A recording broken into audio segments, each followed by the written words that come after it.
Parashat Hashavua, Parashat Bo, donc on n'a pas fait les deux parachiotes de la semaine, des 2 semaines passées.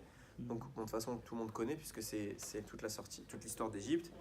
Je rappelle juste qu'on est maintenant depuis 210 ans esclaves.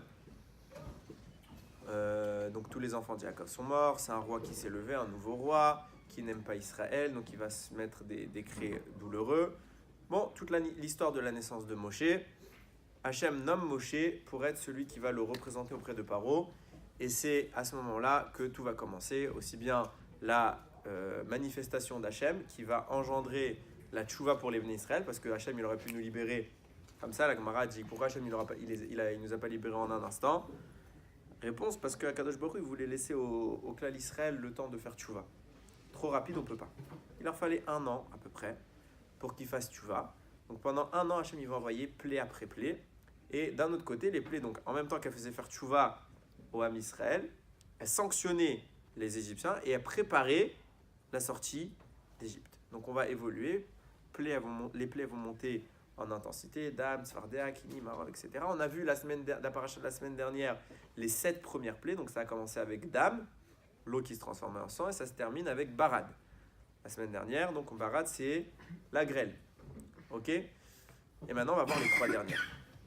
Il faut comprendre que tout l'objectif des plaies, enfin tout l'objectif, il y en a des tonnes en vrai, mais un des objectifs des plaies, c'est de montrer aussi bien à Paro qu'aux Juifs que c'est pas Dieu simplement qui maîtrise à peu près la nature, c'est qu'il la façonne. C'est lui qui la définit. Parce que contrôler un élément ou contrôler un effet, c'était envisageable à l'époque. Je vous ai déjà dit 100 fois, Paro est un sorcier. Et c'est pas Stam comme quand on dit un sorcier à la télé ou quelque chose. Aucun rapport. Il faisait de la sorcellerie. C'est pas un tour de magie. Il faisait le bâton que Moshe l'a transformé en serpent, ça l'a fait rire. C'est ce que dit Rashi, ça les a fait rire les Égyptiens. C'était rien pour eux. Donc maîtriser certains éléments, pour eux c'est un acquis social. La difficulté, c'est de contrôler la nature. Pas contrôler, définir. Remodeler à sa volonté. Ça, il n'y a que Dieu qui peut le faire. Et c'est ce que Hachem va montrer à Paro. Au fur et à mesure, il va montrer, tu vois, je contrôle. Il va dire, moi aussi je contrôle. T'es pas Dieu, t'es un sorcier. Ah bon ? Je peux contrôler le feu ? Oui. Je peux contrôler l'eau ? Toi aussi tu peux. Tu peux les mélanger ? Non, moi je peux. Barad. Barad, il met une flamme entourée de grêle. La grêle ne fond pas, elle reste froide, congelée. La flamme ne s'éteint pas avec l'eau. Elle continue à brûler.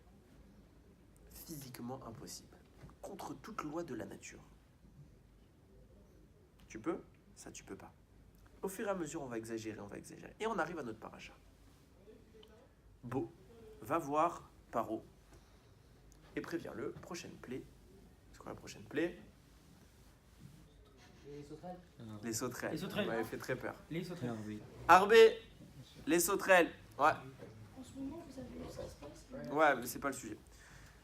Si c'est pas parce qu'il y a des sauterelles quelque part que peut-être. C'est sûr que Hachem il fait jamais rien sans rien. Il y a une vidéo qui tourne comme quoi à la Mecque il y a eu une invasion de sauterelles et ça tombe précisément pendant la paracha de Bo, la paracha qui introduit les sauterelles. Bon, déjà j'aime pas quand on m'a montré cette vidéo. Déjà on sait jamais ce qu'une vidéo est vraie ou pas, hein, parce que ça se trouve c'est une vidéo qui date d'il y a 5 ans ou etc. C'est passé aux infos, d'accord, je savais pas. Bon, et même. Alors, qu'est-ce que ça signifie ? Faut pas. Qu'est-ce que ça annonce ? Rien. Ça annonce rien. On peut pas dire s'il y a eu les sauterelles qui s'abattent sur l'islam, c'est un signe que Dieu il est en train de reproduire chez les musulmans ce qu'il a fait en Égypte. Il y a forcément quelque chose. Hachem il a fait ça pas pour rien. C'est sûr que s'il a choisi ce moment, c'est qu'il voulait là maintenant et pas un autre moment. Mais pourquoi ? Comment ? Faut arrêter. Faut pas s'envoler. Ok, si de toute façon, comme je vous le dis tout le temps, s'il doit se passer quelque chose, ça sera Hachem, ça se passera. Alors, on n'a qu'à juste à être des bons juifs, c'est tout ce qu'Hachem nous demande. Ça sert à rien de commencer à spéculer sur le pourquoi, le comment. On n'est pas prophète. Ok ? Ce qui sert, c'est se préparer, comme c'est une halakha, tous les jours à la venue du Mashiach. Ça, c'est une halakha. Ça, c'est notre attitude qui doit être ça toute l'année. À chaque instant, on doit être prêt pour que Mashiach arrive. Si maintenant il arrive, je suis un bon juif. Après, c'est trop tard.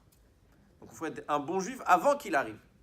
Donc, il ne faut pas se dire, j'attends que Hachem il me dise demain il arrive et demain je me prépare. Non, il ne te dira pas demain il arrive. Enfin, si, Eliyahu Navi nous dira demain il arrive. Mais de toute façon, tu ne fais pas de tchouva en un jour.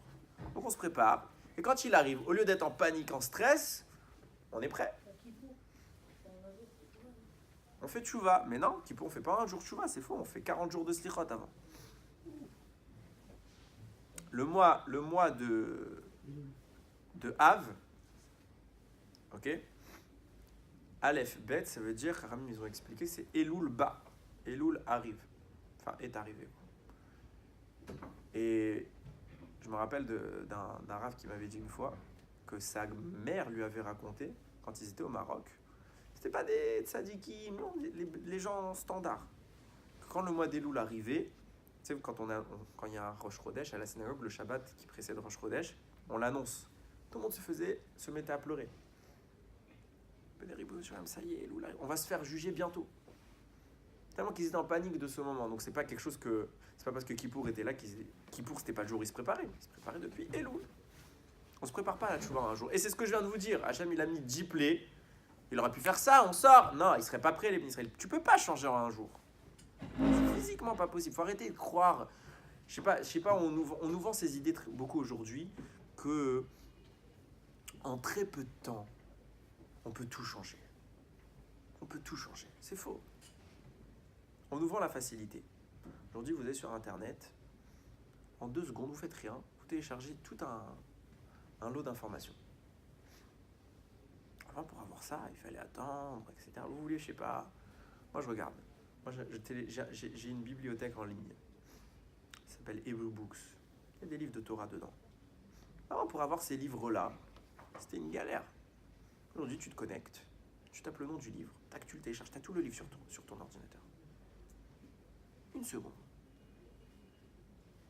Alors qu'avant, il y a des yeshivot, moi mes rabbanim ils m'ont raconté, il y avait des yeshivot où certains livres, il y en avait un pour toute la yeshiva. Donc ça veut dire que quand ils devaient étudier un passage de ce livre-là, ils faisaient la queue. Ils mettaient les réservations, moi après lui c'est moi, après lui c'est moi. Et donc le livre est tourné comme ça. Aujourd'hui, on a tout facilement. Donc, on croit qu'on peut changer, on nous vend du rêve. C'est pas vrai, ça marche jamais. Ça marche jamais. Hachem, il te dit, 1 an, ça leur a pris au Israël. Et c'était la plus grande génération de l'histoire. 1 an, ça leur a pris pour faire tchouva. Alors, faut pas se lever du jour au lendemain et croire qu'on est un tzaddik. Reprenons la paracha. Donc, je disais, on est Makat Arbé, les sauterelles. Il faut comprendre c'est quoi les sauterelles. Les sauterelles, on va en parler, c'est le sujet du Dvar Torah, mais juste pour introduire, c'est écrit qu'ils ont recouvert l'œil de la terre. C'est quoi l'œil de la terre d'après les commentateurs? C'est le soleil. C'est le soleil qui nous éclaire. Bon, il y a plusieurs avis, mais en tout cas, on ne voyait plus la lumière du soleil. Je ne sais pas si vous imaginez un nuage de sauterelles qui apparaît. D'accord, il y a des sauterelles, ça fait sombre. Non, pas sombre. On ne voit plus. C'est comme l'obscurité. Pas comme, on va venir tout de suite à l'obscurité, mais on voit plus le soleil. Ça veut dire que tu te mets sur un satellite, il prend une photo, tu as ta Google Earth là, qui passe à ce moment-là, tu as tous les pays, et l'Égypte, noir. Sauterelle. On voit plus rien. Et ils ont mangé tous les restes de récolte. C'est la seule plaie qui est rentrée dans la ville de Goshen. Goshen, c'est la ville des Juifs, ils vivaient là-bas. D'habitude, elles ne rentraient pas là-bas, les plaies. C'est la seule plaie qui est rentrée dans la ville de Goshen. Pourquoi? Pour être sûr que quand on va sortir, parce que 2 plaies après on sort, alors il y a une discussion, combien de temps ont duré ces 3 dernières plaies? D'habitude, les plaies, elles sont espacées par 1 mois. Chaque plaie dure 1 semaine et 3 semaines où il n'y a rien. Moshe prévient la nouvelle plaie, hop, 1 semaine, etc. Ces 3-là, c'est une marloquette. Il y a le Ramban qui dit que les 3, elles sont arrivées entre Hadar et la sortie d'Égypte, donc en 1 mois. Donc ces plaies-là auraient rétréci le temps de... Il y a d'autres qui disent pas pareil. Il y en a qui disent que non.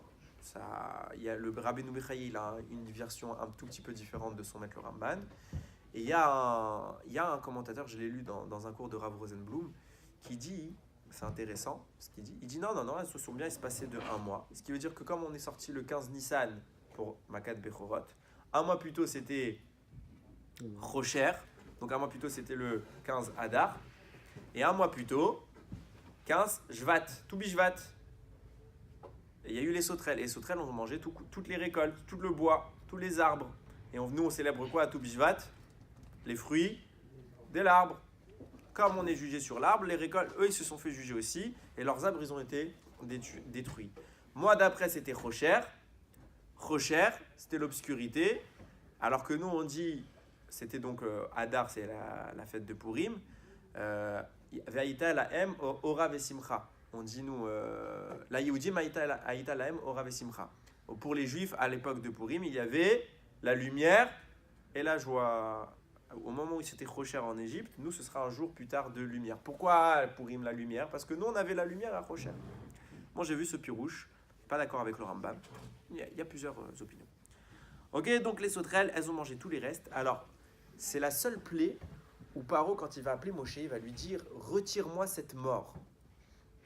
Alors qu'a priori, les sauterelles, ça tue pas. Ouais. Il n'y a pas écrit que les sauterelles les tuent. Il y a une réponse, 3 réponses, j'ai vu. Première réponse, c'est de dire qu'elles détruisaient tellement les récoltes jusqu'à la racine de la récolte qu'ils n'avaient plus rien pour manger. Donc c'est une mort.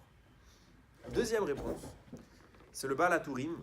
Il dit, avec les sauterelles, il y a eu des serpents qui sont venus et tuer les Égyptiens. Troisième réponse, c'est le Midrash Agadol qui dit que les sauterelles, elles rentraient dans les yeux, dans les narines, et qu'elles tuaient les... Ils expliquent qu'elles avaient une sorte de...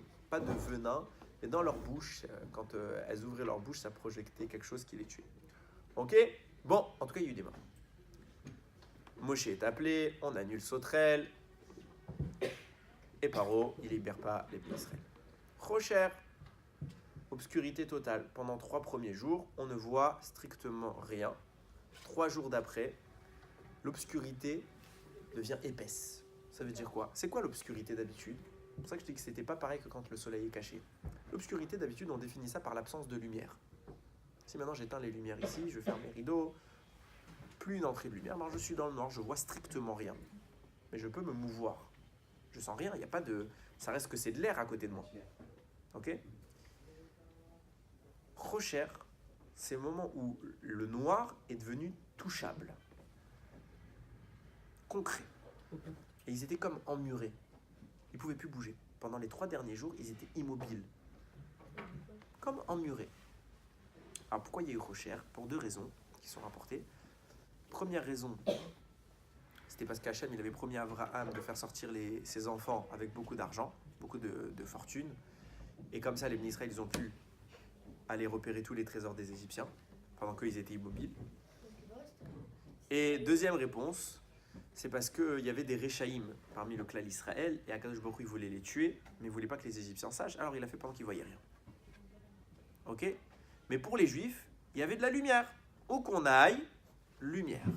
On pouvait marcher, on n'était pas emmurés. Ouais. Mais quand vous avez dit que c'était pour chercher les trésors des Juifs, mais après c'était Des Égyptiens. des Égyptiens, mais c'était pas comme une maladie sur la maison, où après on pouvait voir c'était où le trésor. Non, ça tu confonds. Tu confonds avec le moment, on parle de la tsarat, ce que tu parles, c'est la lèpre, et qu'il y a écrit dans la Torah que quand ça a frappé la maison, détruisait la maison, et que Rashi rapporte que c'était un cadeau pour les bénis Israël, parce que quand on a conquis Israël, les peuples qui étaient encore là-bas, ils ont caché leurs trésors dans les murs des maisons. Et quand nous, on arrivait, on ne voyait pas qu'il y avait des trésors dans les murs, tu ne devines pas ce qu'il y a derrière le mur. Alors en cassant la maison, on découvrait un trésor. C'est beaucoup plus tard dans l'histoire. Ouais. Leur recherche, ça a duré combien de temps? 6 jours. Donc pendant 6 jours, ils ont jeûné. Qui? Les Égyptiens Ouais. qui s'étaient en juillet. Ouais. Mais normalement, on ne peut pas vivre sur... Tu as tout à fait raison. J'ai déjà fait un cours une fois sur ça. J'ai pas beaucoup de temps, mais très bref. Hachem, il a amplifié la capacité à résister des Égyptiens pour les punir. Ok? C'est très bref. Hein. En fait, c'est plus compliqué que ça, mais c'est l'idée générale. Ok? Oui, dernière question. Le pays, c'est pas censé durer 7 jours. Ouais, Rocher, en fait, elle a duré 7 jours, mais le 7e jour, c'était pas pendant Rocher, Oui, c'était pendant l'ouverture de la mer. Ok, c'est un midrash qui dit ça. Ok, Rocher s'en va, ça n'a pas suffi. On arrive à Makat Bechorot. Makat Bechorot, la pire de toutes les plaies. Paro ne veut plus voir Moshe. Moshe lui dit ça tombe bien, on se verra plus, c'est toi la prochaine fois qu'il viendra me voir. Moshe prévient le Ham Israël, vous avez aucun mérite aujourd'hui. Vous pouvez pas sortir. On va faire des mitzvot. Vous allez faire le korban, Pessah, et vous allez mettre le sang du korban autour de vos portes. Comme ça, vous n'avez pas le droit de sortir le soir de Pessah parce que j'aime envoyer la mort. Si vous sortez, vous aussi, vous pourrez mourir. Vous restez à l'intérieur, vous êtes tous sauvés. Ok, ils font tous le korban Pessah, ils mangent, et en plein milieu de la nuit, Hachem descend, et hop, tous les premiers-nés meurent. Égyptiens. J'ai lu un commentateur qui s'appelle Oznaim la Torah, Rav Sorotskin. Il explique que Hachem, il s'est simplement manifesté, ça a duré une fraction de seconde. Et toute l'étincelle de Gdusha, parce que le premier-né, il a une étincelle particulière de sainteté, elle a été aspirée par Akadosh Baruch Hu, parce que la Gdusha est attirée par Hachem. Et hop, ils sont morts. D'un coup. C'est pour ça qu'il fallait les protéger, il a protégé le Ham Israël. Parce que nous aussi, on aurait été importés, parce que nous, on a tous cette Gdusha. Ouais. Mais normalement, on a dit que c'est que les tzadikim qui sont tués par Hachem. Qui sont quoi? Qui sont pas tués, mais c'est le baiser, je sais pas quoi. Non, mais ça n'a rien à voir. Ça n'a rien à voir. Ils sont morts. Leur Neshama, elle a été attirée. J'ai pas dit que Dieu les a pris sans souffrance, etc. Mais ils sont morts, tout de suite. Ça a duré un instant. Ouais, dernière question, parce qu'après, il faut qu'on avance. Vous avez dit il a envoyé la mort, mais elle ressemble à quoi? Bah, je sais pas, j'y étais pas. Ok. Ok. Alors, je reprends. Donc, Makat Bechorot. La Paro, il est très, très, très inquiet. Pourquoi? Parce que lui-même, c'est un aîné. Il court. Alors, c'est écrit. Alors, il y a plusieurs avis. Il y a un midrash qui dit qu'ils se sont bien moqués de Paro ce soir-là, les Juifs. Parce qu'il est descendu en courant. Il demandait où est-ce que Moshe il habite, où est-ce que Moshe. Et tous les gosses, ils disaient là-bas, là-bas, là-bas. Il a tourné pendant 3 heures dans toute l'Égypte avant de trouver Moshe Rabbeinu. Il y a un autre midrash qui dit qu'Hachem, il a élevé la voix de Paro, et quand Paro il parlait, on l'entendait dans tout le pays. C'était très spécial. Alors Moshe, il le retrouve, et il voit Moshe, donc il voit Paro. Je lisais ça hier. Il voit Paro, il dit, qu'est-ce que t'as? Il dit, pars, vite, partez. Mais pourquoi t'es pressé comme ça? Il dit, parce que tous les premiers-nés sont en train de mourir. Il fait, alors? Il dit, moi aussi je suis premier-né, j'ai peur. Il dit, t'inquiète, toi c'est pas pour maintenant. Toi c'est pour plus tard. Il lui a dit, tu vas pas mourir maintenant. Mais bon, maintenant que tu nous as dit qu'on part, on part. Donc ils sont partis. Donc ils ont pris en effet tout leur bétail, tous leurs enfants, toutes les fortunes de l'Égypte, ils les ont prises avec eux. Ouais. Pourquoi il n'a pas fait direct la fête de Khorot pour qu'il parte direct? C'est ce que j'explique depuis tout à l'heure. C'est que Hachem, il ne voulait pas que les Bnei Israël sortent trop vite parce qu'il fallait leur laisser le temps de faire tchouva. Ok, moi je voulais m'arrêter. Donc ça faisait au total 430 ans depuis qu'Hachem il avait prédit à Abraham que les Juifs allaient partir en exil. Ça faisait au total 430 ans. Et ils sont sortis, voilà, avec Beyat Razaka au Vizron et Touya. Ils sont sortis riches. Et enfin, les Bnei Israël sont libres. Moi je voulais m'arrêter sur la plaie du début de la paracha, Arbé, les sauterelles. Elle a une particularité, cette plaie. Elle n'en a pas qu'une, je vous ai dit tout à l'heure, c'est la seule plaie où on a dit « Retire-moi cette mort ». Il n'a pas dit ça pour les autres plaies. Pour Barad, qui a l'air encore plus dangereuse, il n'a pas dit ça. Bête sauvage, t'imagines? Il n'a pas dit ça. Pour cette plaie-là, il a dit ça. Mais en tout cas, elle a une particularité, c'est que c'est la seule plaie que Hachem n'a pas dit. Toutes les plaies, Hachem parle à Moshe. Moshe va répéter à Paro. Donc, Dame, préviens Paro, il va y avoir le sang. Svardéa, préviens Paro, il va y avoir les grenouilles. Troisième plaie, à chaque fois, il ne le prévenait pas. Il n'était pas prévenu Paro. Parce que ça faisait 2 fois qu'on le prévenait qu'il y avait une plaie, la troisième fois, il n'y a pas besoin de prévoir. Mais Hachem disait à Moshe, il va y avoir telle plaie. Ok? Là, on est dans Arbé. Mais c'est pas que Moshe ne l'a pas dit à Paro, parce que Moshe l'a dit à Paro qu'il va y avoir Arbé. Ce qui est intéressant, c'est qu'Hachem n'a pas dit à Moshe qu'il va y avoir Arbé. Il n'y a pas écrit dans la Torah. Hachem parle à Moshe en disant, va voir Paro, dis-lui que la prochaine plaie, c'est Arbé. Il dit, va voir Paro. Dis-lui que j'ai multiplié tous mes prodiges, afin de lui prouver qui je suis. Et afin que vous racontiez à vos enfants et à vos petits-enfants comment je me suis joué des Égyptiens. Point. Il lui a dit une plaie là-dedans? Non. Moshe va voir Paro. Il lui dit laisse partir mon peuple. Sinon, demain, je t'envoie quoi? Arbé. Je t'envoie la plaie des sauterelles. D'où Moshe sait.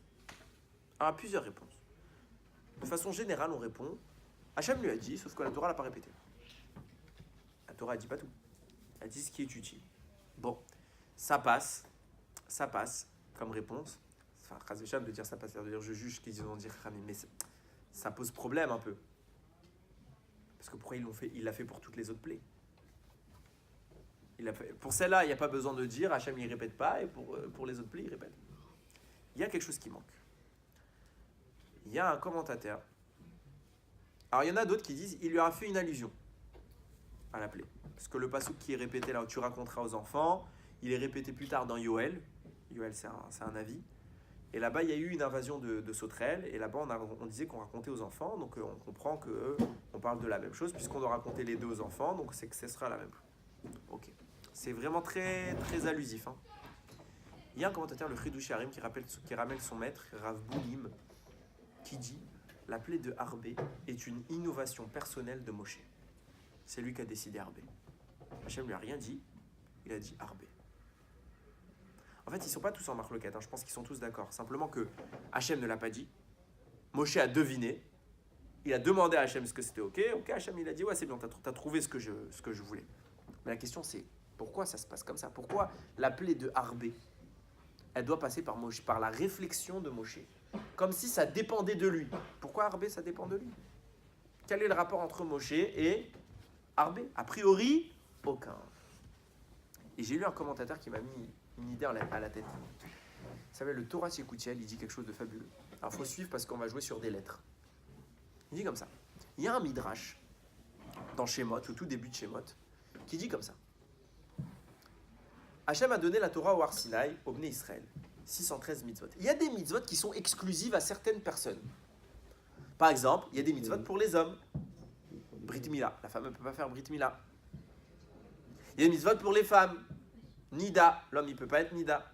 Donc elle est au mikveh mitzvah de la Torah. Ok? Il y a des mitzvot pour les Kohanim.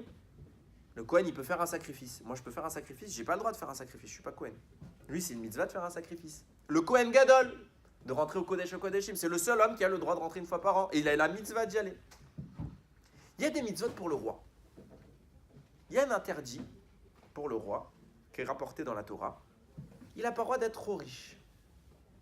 Le roi, par son statut, sa noblesse, ce qu'il représente, évidemment qu'il doit avoir de l'argent. Évidemment qu'il doit avoir un prestige. On n'en discute pas, mais pas trop. Pas trop. Et il écrit là-bas aussi, Lo Yarbé, il ne multipliera pas le nombre de femmes, de peur que son cœur ne s'égare. Je rappelle que, encore une fois, même si ce n'est pas le sujet du débat maintenant, mais la polygamie avant, elle était permise. Ok, donc, puisqu'il peut se marier avec plusieurs, ben, d'accord, c'est le roi, mais pas trop. Hein. Ça, faut pas tomber dans le... De peur que son cœur ne s'égare.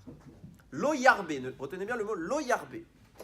Est venu Shlomo Améler, le troisième roi d'Israël, le fils de David Améler. Il a dit, je vais réfléchir. Pourquoi Akadosh Baruch Hu, il veut pas que Yarbé, on multiplie le nombre de femmes, de peur que notre cœur s'égare et qu'on arrive à des avérotes. Alors qu'est-ce qu'il a répondu? Il dit, moi, Arbé, je vais multiplier le nombre de femmes. Et moi, c'est connu que Shlomo Améler, il a eu beaucoup de femmes. Et je vais maîtriser mon cœur, je ne vais pas m'égarer. La Torah racontera qui s'est égaré. Il a fauté après. 2 minutes. À ce moment-là, quand il a dit, la Torah avait dit, Lo Yarbé, il ne multipliera pas. Qu'est-ce qu'il a dit Shlomo? Il a dit Arbé, je multiplierai. Donc en fait, il a transformé le mot Yarbé en Arbé. Il a transformé le Yud en Aleph. Vous me suivez? Il n'a pas changé la Torah, hein. Mais lui, dans son attitude, il a témoigné autre chose. Le Yud, il est monté au ciel. C'est quoi le Yud?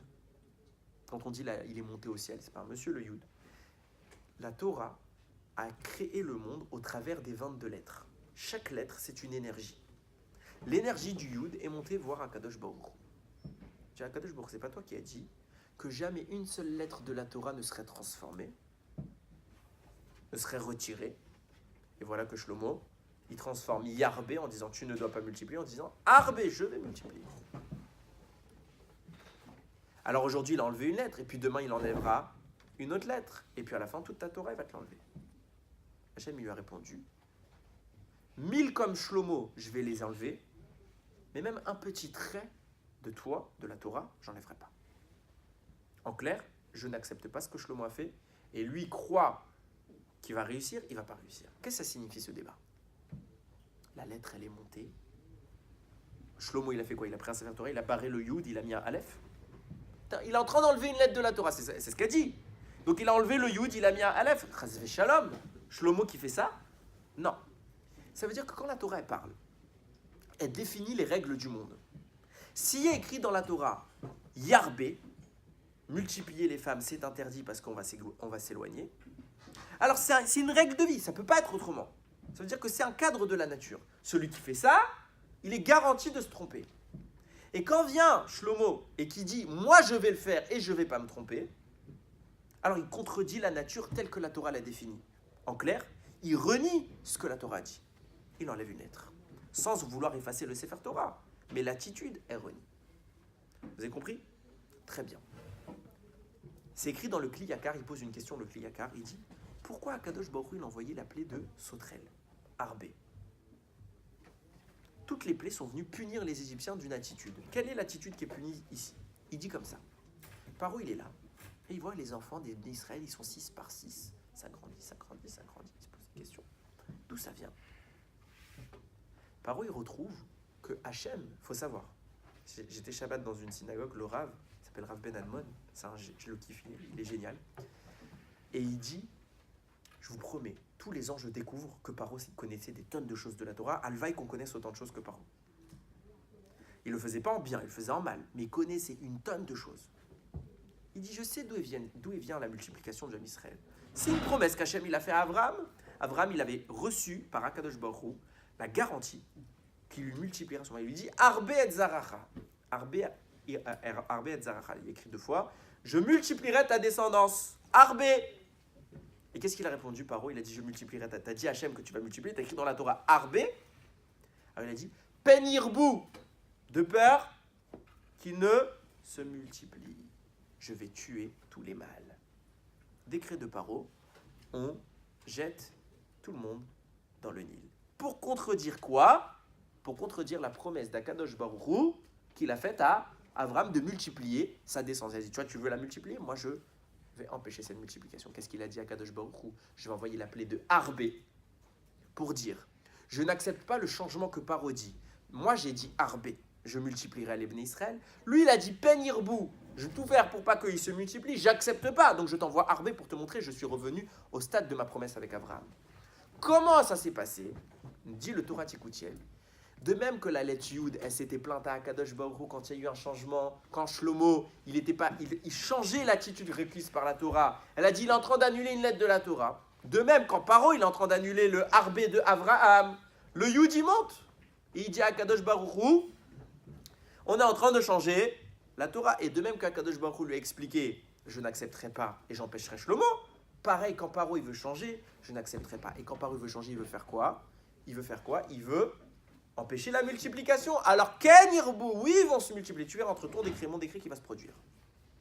Et on a vu, c'est le décret d'Akadosh Baruch Hu. Par 6. J'ai promis à Abraham, je garde Abraham. Et c'est tellement vrai que j'ai lu un Shaharé à Aaron qui dit comme ça. Quand, avant même la plaie de Arbé, Paro, il a rappelé Moshe. Il a accepté de libérer les bénis Israël. Il a dit, ok, allez-y. Il lui a posé une question. Il a dit, mi va mi à Olchim. Qui seront ceux qui partiront? Moshe, il a dit, binarenu, viskenenu. Donc nos enfants, nos anciens, nos petits garçons, nos petites filles, notre troupeau, tout le monde. Tout le monde. Paro, il a dit tout le monde? Non, pas les enfants. Partez que les hommes. Mais je ne laisserai pas partir les enfants. Tu ne laisses pas partir les enfants? Ok. Arbé. On voit bien, dit le Sha'aran, que s'il avait accepté de laisser partir les enfants, il aurait eu Arbé ou il n'aurait pas eu Arbé? Donc pourquoi est venu Arbé? Pour les enfants. Parce que Arbé est la plaie qui vient sanctionner Paro, qui a voulu empêcher les naissances. C'est pour ça que c'est écrit spécialement dans cette plaie-là. Tu raconteras à tes enfants. Pourquoi pas dans les autres plaies? Toutes les plaies ont amené à la sortie d'Égypte. Là, tu raconteras à tes enfants. Pourquoi là, je raconte à mes enfants? Parce que sans cette plaie-là, les enfants, ils ne venaient pas avec nous. Et là, on commence à comprendre comment Moshe il a compris Arbé. Écoutez bien. Tout l'objectif de Arbé, on vient de comprendre, c'était quoi? C'était les enfants. Abraham avait reçu la multiplication, Arbé. Paro a voulu empêcher cette multiplication. Il a dit Penirbe. Penirbo. D'où lui est venue la décision de tuer les enfants? La Gemara Masechet Sota, elle écrit, ils ont vu les astres, ils ont vu la naissance du futur libérateur qui viendra chez les Juifs.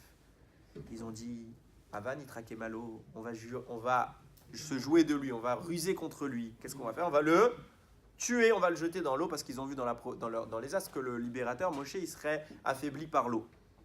On va les tuer tous dans l'eau. Donc en clair, à cause de qui à cause de quoi tous les enfants juifs, il y a eu le décret de Penirbu, la modification de la bracha d'Avraham, à cause de l'arrivée de Moshe. Très bien. Quand est-ce que le décret s'est terminé? Nous dit la Gemara dans Masechet Sota. Quand Yocheved elle a posé Moshe dans l'eau. Pourquoi? Parce que comme ils ont vu que sa faiblesse c'était l'eau, une fois qu'il est rentré dans l'eau, le décret s'est effacé dans le ciel. Ils ne savaient pas que ça avait rien à voir. C'est plus tard quand il va frapper l'eau, il va avec le Mémériva, ça s'appelle, les eaux de la querelle. Il va y avoir le décret sur Moshe Rabbeinu. Ça n'avait rien à voir. Mais c'était l'eau, donc ils ne savaient pas quelle eau. Eux, ils croyaient que c'était celui-là. Quand il est rentré dans l'eau, le signe s'est effacé dans le ciel. Donc en clair, début du décret, à cause de la crainte que Moshe leur inspirait. Fin du décret, encore Moshe. Tout dépend de qui? De Moshe. Vient à Kadosh Baruch où il dit Moshe Rabbeinu, la 8e plaie, tu décides. Ça dépend de toi. Moshe Rabbeinu dit, je ne comprends pas. Quelle est la seule chose qui jusqu'à maintenant dépend de moi? La multiplication du Ham Israël. Quand je suis né, on a voulu empêcher cette multiplication. Quand je suis rentré de l'eau, on a permis cette multiplication. Tout dépendait de mon existence. La plaie qui dépend complètement de Moshe Rabbeinu, il n'y en a qu'une qui dépend de lui, Mamash, c'était Arbé. Moshe, il a réfléchi, il a dit, il n'y a que ça qui peut dépendre de moi, je comprends qu'Akadosh Baruch Hu, il veut envoyer la plaie de Arbé. Et il envoie Arbé pour punir les Égyptiens d'avoir voulu tuer les Bnei Israël. Et on voit quelque chose de hyper important. On voit comment Hachem, dans le détail, il a réfléchi. Il n'a rien laissé passer. Rien. Ils ont voulu empêcher la promesse d'Abraham. Ils ont fait tout leur traloued pour y arriver. Mais l'objectif, c'était d'empêcher, dans leur tête, c'était d'empêcher la promesse d'Abraham. Ah, tu veux empêcher la promesse d'Abraham? Je t'envoie la plaie de Arbé. Tu as voulu empêcher Arbé, la multiplication? Je t'envoie Arbé, les sauterelles. Nous, on croit que des fois, il y a de l'injustice dans le monde. Des fois, ça vous arrive à tous. À moi aussi. De se dire, ouais, c'est lui le méchant, c'est moi le gentil, c'est lui qui gagne.